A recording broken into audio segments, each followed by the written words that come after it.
قال يا إبليس ما لك ألا تكون مع الساجدين قال لم أكن لأسجد لبشر خلقته من صلصال من حمأ مسنون قال فاخرج منها فإنك رجيم وإن عليك اللعنة إلى يوم الدين قال رب فأنظرني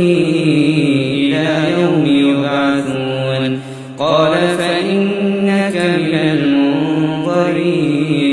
إلى يوم الوقت المعلوم قال رب بما أغويتني لأزينن لهم في الأرض ولأغوينهم